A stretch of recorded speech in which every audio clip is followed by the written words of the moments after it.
Hello everyone, good afternoon. Happy Sunday. So ayan, si Mister, since kakagaling lang namin sa Walmart, magluluto siya ng Filipino style lunch slash dinner. Bale, dinner na din. And magluluto siya ng sinigang. First time niyang gagawin to. And then, love, what else are you gonna make after cooking sinigang? I'm gonna have a steak. Siyempre, steak na naman siya. Hindi kasi yan kumakain ng maasim. Pero baka itry naman niya. So, pakita ko sa inyo ang kanyang niluluto ngayon. No, I want the bones. We're not cooking it that long. It takes like 4 hours for the juice to come out of the bones. There's no point. So, hindi ko alam kung tama ba yung pagkakaluto niya. Love, do you even know how to cook it or you're just pretending that you do? Do you know how to cook it? You saw it in YouTube. It's like, just like mixing and mixing stuff. Di ba ganun lang naman siya? Paghalu-haluin lang. Ayan, si Zayra nanonood na naman kay Miss Rachel.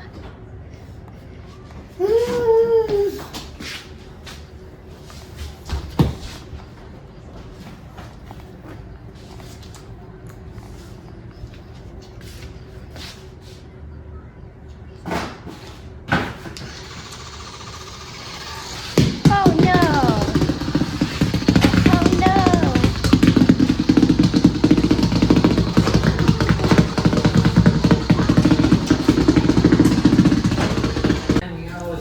So, tingnan nyo na ang aking tiyan. Malaki na talaga siya. I am 14 weeks and 2 days pregnant. Ayan siya.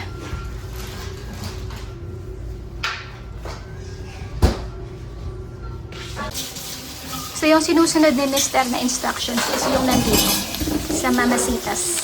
Pero yung nandito kasi ay isda. Sabi ko, paltad na lang yun ng pork. Ganun lang naman, di ba?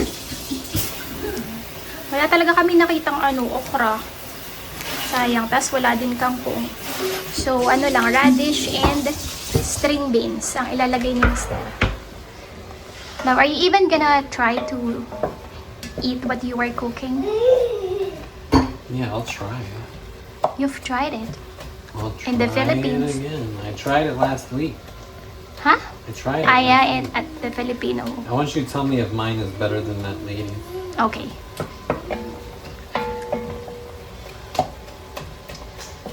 Do you think it's gonna be better than Well, it depends on if she used the sauce packet or if she used like real ingredients. the real? I think it's the sauce pack.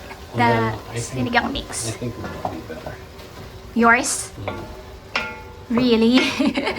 How confident are you?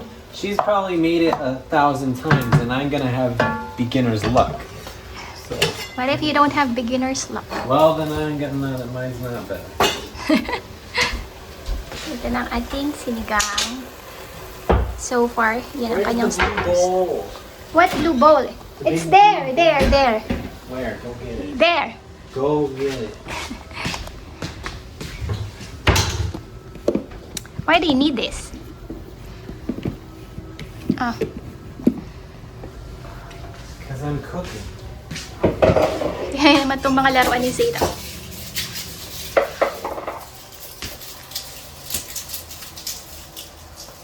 Pag wala si Mister, nagluluto naman ako. Kaya lang, hindi nga ako nagvi-video. Kagaya nung nakaraan, nagsopas ako. Ang sarap po yun ng sopas ko. Perfect na perfect. Kasi tinatamad kasi ako mag-video. Tsaka na siguro pagka magaling na ako magluto.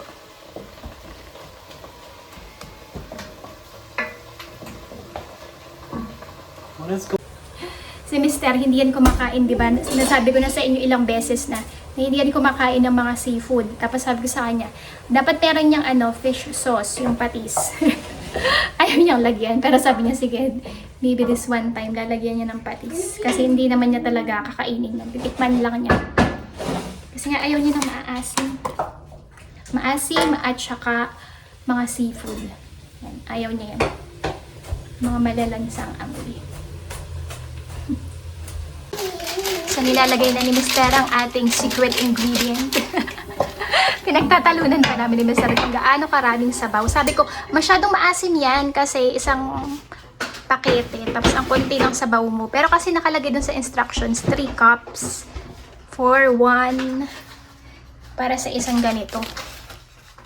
So, tikman na lang namin kung maasim na ba siya. Tapos, syempre, ay kamatis.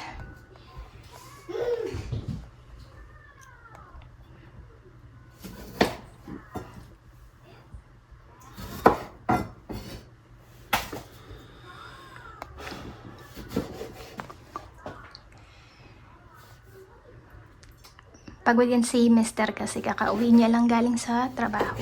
Hindi pa yan natutulog. Tapos tinulungan niya pa yung kanyang tatay mag-stock ng, what did you do at your parents' house a while ago, love? Stacking wood. Yun kasi yung ginagamit nila para sa, anong tawag dyan? Para sa heater. That fucking thing. Is that supposed to look like that? Your book. Yeah, I guess. Why is it green? Let me see. Yeah, it's fine. It's really green. Why? What do you expect? I expect it to be clear. I've never seen it green. No, there are some tomatoes that the inside is green. How do you know that? Because I saw it in the Philippines. Diba? Tama naman mga viewers. Yeah, try to Google it. Ito nating sinigang. Excited na ako kumain ng sinigang. Hindi ko pa ito na-try lutuin. Tapos si Mr. First time niya i-try lutuin yan.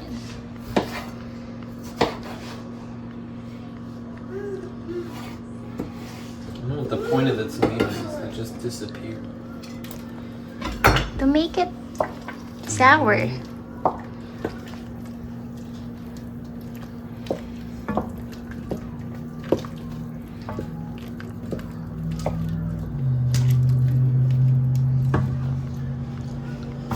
What's the fried chicken? Bouillon. No, There's no fat.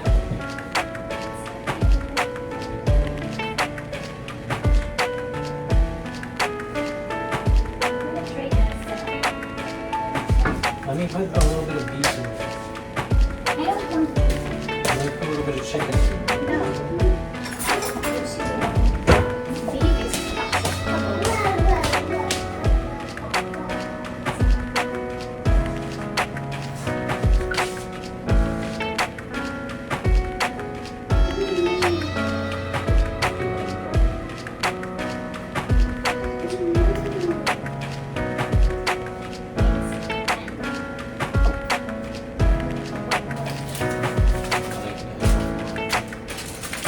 Wait, you're right. You say everything. Because maybe, but it's good. Taste our.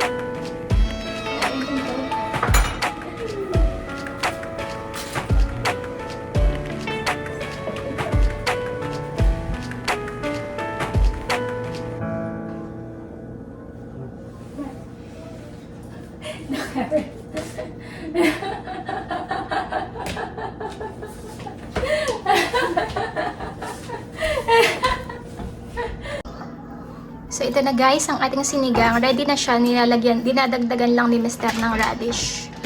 Sarap-sarap. The cook of the day. Yan. So titikman ko na ang ating sinigang. Courtesy of my poging husband. Okay.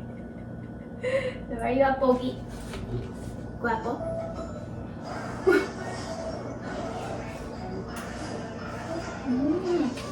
Ang sarap. Totoo, walang halong biro. Ang sarap niya talaga.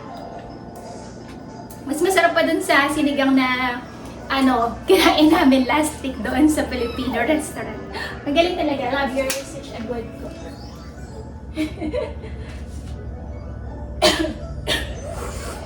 Is it good? Lando. Masarap. So, ayun, tapusin ko na yung video kasi nauubos na naman yung aking storage. Pero sobrang sarap talaga ng sinigang ni Mr. Authentic sinigang. Ang sarap-sarap kasi talagang yan yung hinahanap-hanap ko. Kaya nga nung nakaraan, pumunta pa kami doon sa Filipino restaurant para lang magsinigang. Kaya ayan, ginawa na ko ni Mr. and napakasarap talaga.